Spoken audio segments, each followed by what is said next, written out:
I love just having raw produce, an idea, make it happen, put it on a plate, make it sexy, make it taste good, and then you hear these, oh wow, when it goes out to customers. This is the Deep in the Weeds podcast. I'm Anthony Huckstep. The beauty of the Australian hospitality scene is its multicultural heart, an industry built off the back of migration patterns and delivering a very global food culture.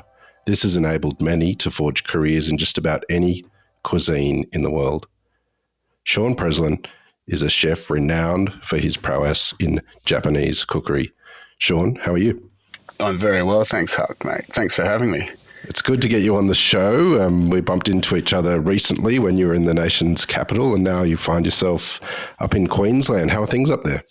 It's a lot warmer than Canberra. I'll take that for free. Well, tell us a little bit about what you're doing up there. I'm working for a small family company and we just opened about 4 weeks ago, opening a 4-kitchen concept, 200-seater called Mr. Duncan's. Yeah, we've got a grill area, pizza pasta, pizza oven. We've got a sort of Pan-Asian wok thing going on in a raw bar and doing Japanese and sashimi and sushi. Every time you seem to pop up, you seem to be in a different city or in a different country, or you're always sort of traveling. You're like the great nomad chef. Exactly. I've always said, have knives, will travel. Well, tell us a little bit about that, because you seem to be the man that sort of comes in and for these big operations like that with multiple kitchens and setups. So is that something that you sort of crave and aim to do? It takes the boredom out of just one sort of kitchen. And touch wood, this is the last. So I hope to be here for a while. You know, I'm tired of moving around, to be honest. I went to high school in Brisbane, so it's like 30 years since I've been here, and it's nice to come back to a city that's suddenly regenerated the food scene. So it's really cool. Yeah, tell us a bit about that, because the evolution of Brisbane's food culture has been extraordinary. What's it like for you being back there compared to sort of what you remember many, many years ago? The last time I was here was opening Sake on Eagle Street Pier, which was about 12 years ago. And back then, I think we were awarded a chef's hat, but they didn't have enough restaurants in Brisbane that got hats to warrant making a book. so we had to wait a couple of years before we got the accolade. But it's changed. There's so many restaurants up here now. So many chefs are moving up here. It's a really vibrant scene, and we've got some of the best seafood in the world. We've got incredible produce. So I'm really, really blessed to be here now, playing with everything we've got. You've become renowned for your handle on Japanese cookery. Was that something that you always sort of felt like you were going to go towards, or was there a moment that sort of changed and pushed you in that direction? No, there was a moment for sure. I always wanted to be a chef, always wanted to cook, and was always hanging out with my mum in the kitchen because, you know, it's full of fire and knives and matches, and I could steal stuff and play with stuff and eat stuff and lick the spoon making cakes. But my parents always entertained. We always had parties, and I always knew I'd be in hospitality. My mum I wanted to do an apprenticeship, but mum made me go to university. I was very lucky to get into Gatton College, which was pretty cool. And straight after that, I thought and the Gold Coast was huge with Japanese. The bubble hadn't really burst. And this is like the early 90s. And I thought, I'm going to be a food and beverage manager. So I had my degree in hotel management. And I did 4 years in the Army Reserve while I was at Gatton College as a chef in the reserve. So I had a degree and I had a craft. And I thought, I'm going to go the degree route and be a food and beverage manager. So drove down in the Gold Coast in my Datsun 120Y and had my terrible green fucking snooker table coloured suit on and applied for a couple of jobs. And they said, look, we can give you a job as a waiter. And I just went, I've just spent 4 years busting my guts. I'm going to go to Japan. I'm going to learn Japanese. I'm going to come back in 6 months and you guys are going to beg me to work for you. So I applied for a job in the Courier Mail back then as a chef's assistant. Little did I know it was a bit of a slave trade, and I got the job, flew us over to Yamagata, which is like in the middle of Japan. It was the Yakuza capital at the time. They took your passport away from you. They paid you, I think, $6 an hour back then. and got a job in the kitchen. I didn't realize then that the dialect they spoke in the countryside of Yamagata is called Yamagata Ben, and people from Tokyo don't even understand what they're saying. It's like going to Wales thinking you're going to learn English. But after about, fortunate to meet some people who were just on the way out, and they just sort of waved, said, get out of here, get out of here. So I met a lady called Jeannie who had married into a Japanese family, and in that family they had a ryokan called Fujiya. And I think it was like 340 years old, and she was American, and she became the innkeeper, the Okami-san. And she fell out with the grandmother because the grandmother sort of got the shits that there was this white lady doing all the food. And she said, Shaun, can you cook? It's like, yeah, I can cook. So I was smuggled into their kitchen and stayed there nearly 2 years and just started at the bottom as a banto-san. I started cleaning the baths and, washing the steps, and then finally got into the kitchen. And because it was such a small town, the town itself only had 360 people. There was 14 ryokans and a stream that ran through the town. There was no road. But on the weekends, 2,000 people from Tokyo and would come up, get into their yukata, put on the wooden clogs, stomp across the bridges and get right back to sort of old school Japan. So it was like old school tourist attraction. But that's when I fell in love with the food. It's like, wow, I'd never eaten tofu before then. But just to see what can be made. I mean, I remember watching the TV, there was an old Suntory whiskey ad where this guy rocks up to his mate's house. He's got a daikon and a fish and a few other veggies, and the other bloke's got a bottle of sake, and they just go, and he creates this amazing sashimi dish, and they drink sake together. It's like, far out. I want to do that. I want to do what that guy does. That's so cool. What did you take from your time there in that sort of little village? Understanding the culture, understanding the people. I mean, I'd like to think I learned a lot about the food, but it was just mainly the basics. But got a taste of the more you know, the less you know. And I went back to Australia, got a job at what was Unkai in the day in Sydney on the 36th floor of the A&A Hotel. And there's a chef there called Mr. Mura who took me under his wing for the next sort of 5 years and started teaching me all about sort of kaiseki. There was another chef, Nishi-san, who in the last year started teaching me some sushi. But it was more the regimental way you have to work in Japan and how that carries into a kitchen and how, you get to work early, you leave late. All these things chefs do, but I think in Japan it's so regimented that it's cool because everyone's a soldier and everyone does the same thing and everyone respects the final plate of food that goes out. Tell us about those years that you mentioned back in Sydney, where you started to learn the craft and the rules of a Japanese kitchen. Do you have any stories of something that's been passed on to you from those days? A lot of recipes passed on. I mean, I'm still famous for my little shumai dumplings that we were making in 1996. Which was Mura-san's recipe, and they featured in all the sake restaurants. There's a lot of stuff I still take from those days, sort of food-wise. Learning the classics. I mean, you got to learn the rules before you can break the rules. I think that's the biggest thing I got from that. Learn the classic traditional way of making stuff, and then you can mess around with it. And these days, add a foam, add a gel, change the plating, but in essence, the flavour has to be, integral to the dish you're making. You spent a fair bit of time at the establishment in Sydney at Sushi. Tell us about getting that role and how different that kitchen was to what you were used to. Well, my final sort of 18 months at Unkai, I was lucky enough to, I persuaded Nishi-san every single day. I want to make sushi. No, you're not ready. You're not ready. You're not ready. And he finally said, okay, finally, you can make sushi, but you stand at the end and you make one roll. And when we get the order, we'll check that roll and see if it's good enough to send out. So I'm standing there in a little ice cream man hat, the paper hat, sweating buckets. Everyone's staring at me. It's all Japanese. And we had, Tom Cruise was there, Nicole Kidman was there, all the actors from The Matrix from the film. It was quite a high-end sort of sushi bar. And I'd finally make California roll. Oh, that's me. And I'd make my roll, pass it to Nishi-san. He goes, no good. And he'd make it. So it's very classical what you see in the films and stuff of how it went. But it was, it was really good. Justin Hemmies used to come up on a Sunday with his management crew back then when he had CBD. And I think it was only CBD that they had back then. And I remember getting a call from Angela, his PA. They phoned the kitchen. So this is Angela, Justin Hemmy's PA. I'm like, oh, does he want me to do some catering? No, he'd like you to come and meet him. So I went to his office. He laid out the plans of establishment. This would have been early 1999.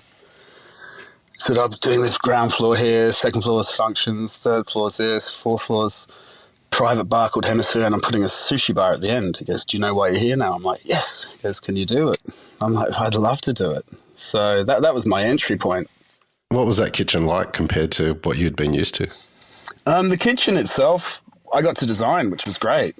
And it was quite small. We had 3 chefs in the kitchen and 2 chefs initially on the sushi bar. And the sushi bar, if you've seen the pictures, it still stands today as it was sort of nearly 25 years ago. It's this floating plinth. It's gorgeous, absolutely gorgeous. But yeah, 5 years there was insane. It opened me up to, well, I got lots of media and stuff, and then I finally got a call one day from a recruitment firm in Canada saying that Nobu's opening the Bahamas. Do you want to come and be the exec sous chef? And Nobu, I was always a fan of Nobu-san. Always a fan. And then they said, I need some sushi chefs. Do you want to bring a team? So I walked into the kitchen and said, hands up if you want to work for Nobu and move to the Bahamas. three out of the 4 chefs, all the Japanese go, hey, I'll come. So much to the dismay of Maryvale, I took 3 Japanese chefs with me and we hung out in the Bahamas for a year. Well, take us over there. What was it like doing Japanese food in the Bahamas? It was mad. It was absolutely mad. It's probably the hardest job I've ever had. All the seafood has to be flown in from Miami. There's issues there if there's turbulent weather.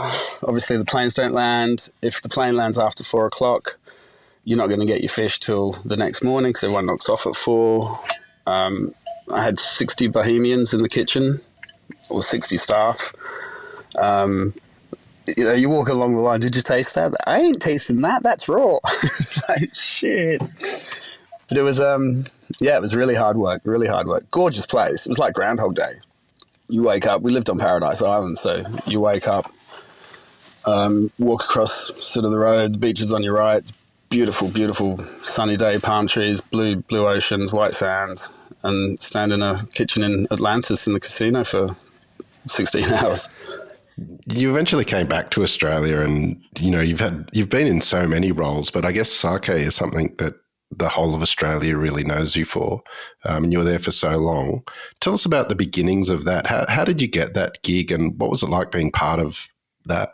After the Bahamas, I came back and did 2 more restaurants in Ivy for Maryvale. And then after a year, I just thought, I need a break. I had 2 little kids. I'd really taken a holiday, hadn't taken time off. I thought, I'm going to have a year off. Wife's going to go back to work.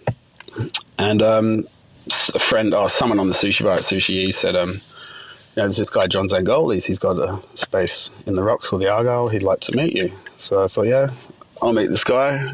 And we walked through what was then, what is now Saki Rocks. And he used to use it just for wedding events on a weekend. And he said, can you do something with this space? I said, yeah, for sure. Let's do it. So with what I learned from Nobu and what I took from Nobu was, apart from a few recipes, was how to smash out good food en masse in time. And that was the model for Saki, 160 seats, I think it was, and open kitchen with sushi chefs on the outside and hot kitchen in the middle. And we were trying to champion as much Australian produce as we could, and putting sort of the traditional Japanese take on stuff, but making it modern. It was, for many diners in Sydney, it was their sort of first experience into Japanese cuisine on that scale. Was it hard sort of getting that balance of pleasing the Australian sort of palate and Japanese tradition on the menu? I think back then it wasn't that hard because everyone was open to tasting something different.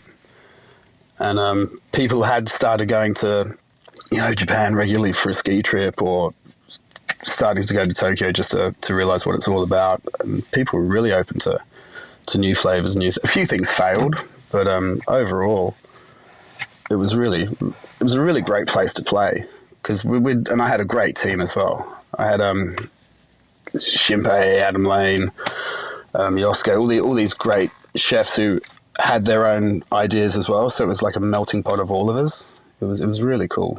It was really cool. We got away with murder.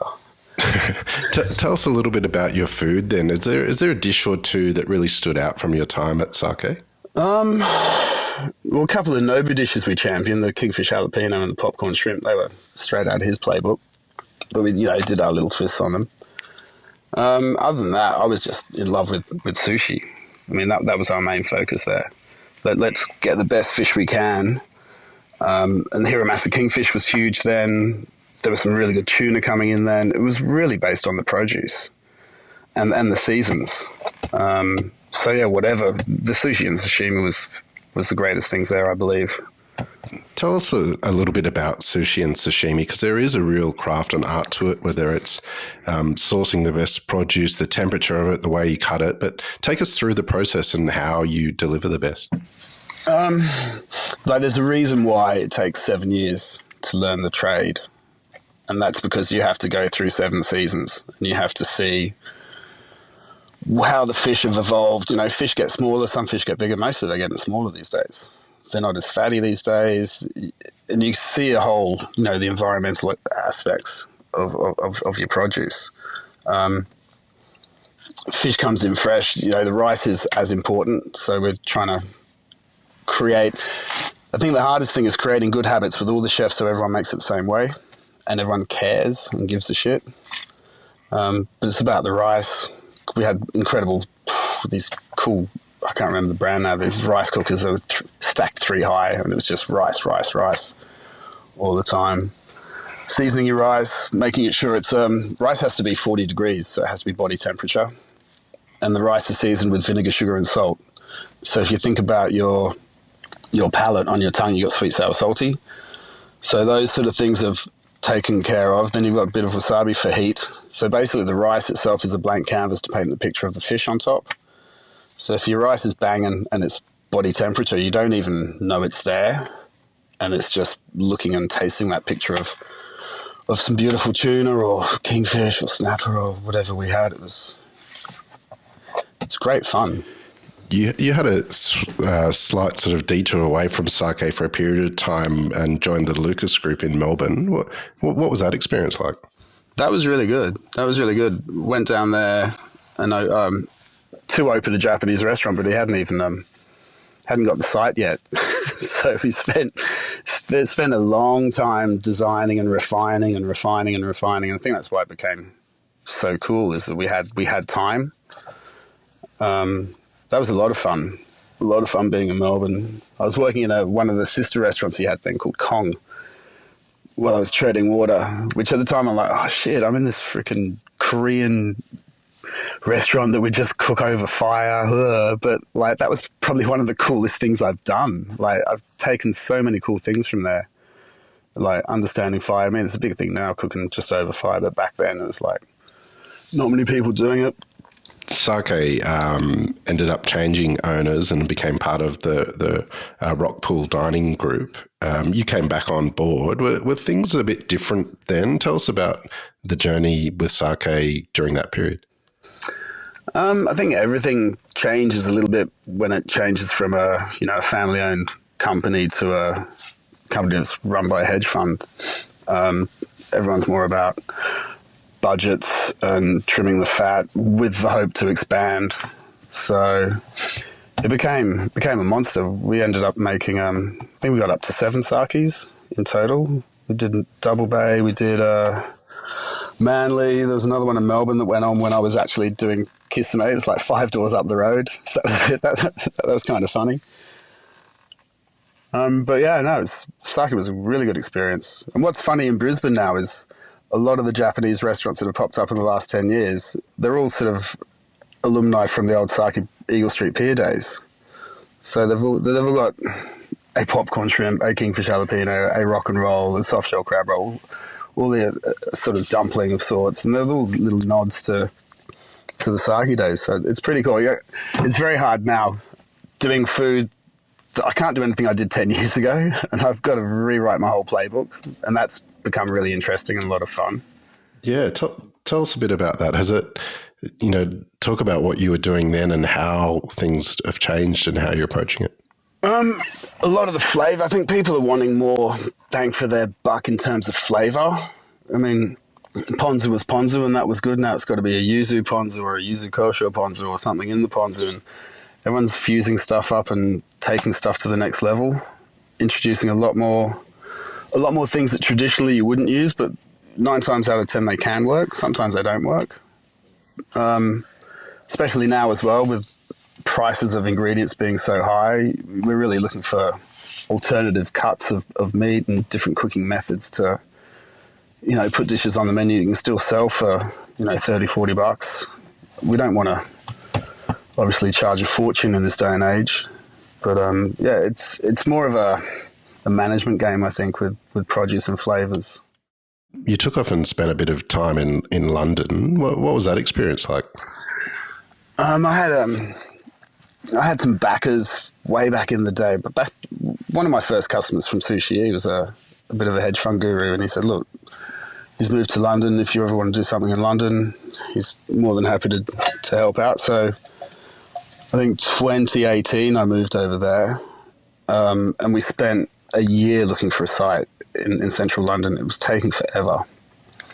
And we kept getting gazumped all the time by another firm that had more money, and, we didn't have a great budget, but we ended up getting it was almost like a pity call from the Crown estate saying that they got a pop-up site in Heddon Street in Mayfair, which we could take for 3 months. So we took it for 4 months, November, December, January, February, and lease ran out on the 1st of March. So we did this site called Pacific with the hope of moving on and going into a larger site. We had a place in Covent Garden earmarked afterwards, but then lease ran out on the 28th of February, and then COVID hit on the 14th of March. So that 2-week gap of bit of a silver lining, really. But then the whole of London, whole of UK was shut down. We got shut down before Australia did. But that was great being in London, central London over Christmas. We had Ronnie Woods did turn the Christmas lights on in Carnaby Street, and then popped into our place for a secret party because friends of friends knew him somehow. It was really cool. We had a few celebs and had a lot of fun. Over the years, we've had many guests talk about how they responded and the impact of COVID. You sort of got on the front foot with it and created Sushi Boy. Tell us a bit about that. Yeah, well, after closing the place in Mayfair, I basically had a garage full of cooking equipment and was getting really frustrated. My wife at the time was based in northeast of England, which isn't the most culinary cool place in the world at all. But there's a little town called Yarm, about half an hour north towards Newcastle, which is quite affluent. That's where all the football players started to live, the first sort of boarding schools. So there was a bit of money there, and I took a lease out in a ghost kitchen during COVID, and I did a click and collect and was just doing sushi and sashimi, Korean fried chicken, bao buns, ribs, and doing sort of Thursday, Friday, Saturday during COVID, because you could work during COVID if you were a prominent worker and you're making a service for people. But it kept me busy, and it was really, really eye-opening. It was really cool. And again, thinking back then, I don't want to be doing this, but now we're starting to do a click and collect for the office people upstairs. Mr. Duncan's where I am now. So I think everything happens for a reason. Take us back to that period of time when you were there with Sushi Boy. Did it have an impact on the way you thought of your role and future in hospitality? Yeah, at the time, yeah, definitely. After a year and a half, I just sort of threw it all away and thought, what am I doing here? I'm in the northeast of England. I'm doing something for myself, which is great. I'm running a little business and it's really profitable. But at the end of the day, I can't have a day off, can't have a holiday. I'm doing something that I can't really teach anyone to do. And I've still got pride in my work. No one else can make the sushi and do the rice how I do. No one else can cut the fish. So I just had a little meltdown and thought, I've got to come back to Australia. I've got to come back to Australia. It's where I want to be. It's where, I used to be a big fish in a little pond, and now I'm just sort of, killing myself in freezing cold temperatures, washing rice in water that should be frozen. And it's like, nah. Like my windscreen wipers would stick to my car. It was so cold, and I couldn't even turn them on. And it was a lot of fun, but to do it all by yourself it was hard work. Well, you came back to Australia and to Canberra, to the nation's capital, which I mentioned at the top of the show. How did that gig come about? I interviewed for a few jobs in central London with some big places, and it just wasn't going to work for me. It wasn't going to work having to pay for accommodation in central London and still support a family in the northeast, and it was just like, nah, one step forward, two steps backwards. So I changed my status on LinkedIn that open for work, and literally within a week I had this Canberra gig lined up and signed off. And that was to open 10 venues in a massive shopping centre, create a food precinct in the Canberra Centre. I think it's $74 million QIC put towards that. And that was huge, 18-month timeline to open all these Asian venues. It was a lot of fun, but it means to an end when it's all done. It was a huge development in the centre of Canberra there. What was it like? What was your time like in the nation's capital?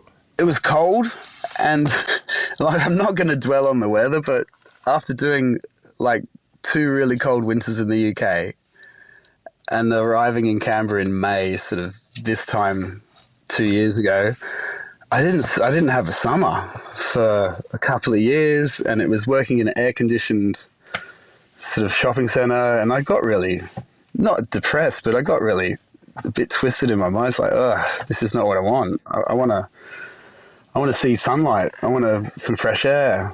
I want to go and get my produce. I mean, I was driving to Sydney once a week to go to the fish market to see Ishi-san, and we'd get stuff sent down. He'd fly stuff down every Thursday for us, like a whole tuna and bits and bobs. That was cool.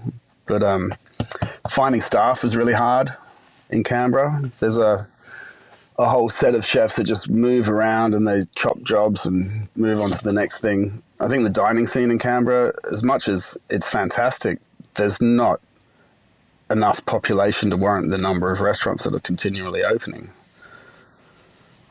But it was fun. It was fun. Went to the snow a few times. Well, you got away from the cold eventually and ended up where you are at the moment. What's it been like, sort of finding your feet there?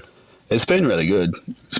Mum moved here September last year, and we used to live here, obviously, when I was going to school in high school. So it's really nice regrouping with a bunch of old chefs from the sake days.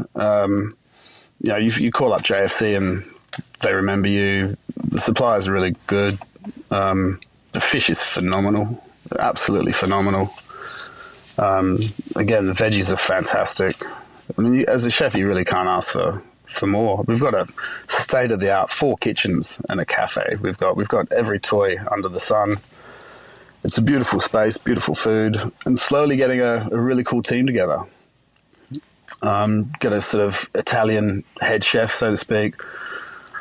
I've got a really good Japanese guy who's sort of ex-sake, doing the Japanese. Got a cool sort of Pan-Asian dude, and an incredible chef who used to work for Nobu in Shoreditch, who's heading up the grill for us. So we were 4 weeks old and we're slowly pulling our team together, but it's more about getting a great team that we can all share ideas and we can grow and nurture and mentor and get a sustainable business and a sustainable sort of culture again like we had in the sake days. That's what I'm excited about the most. You've created a real knack to be able to run multiple sites in different cities, but also multiple kitchens as well. What sort of advice would you have for someone that might be stepping into a bigger role like the ones that you've taken on? Just it's like the old adage, how do you eat a hippopotamus? It's just one mouthful at a time. it's just break it down. Just break it all down and have really good people you trust and respect as your head chefs.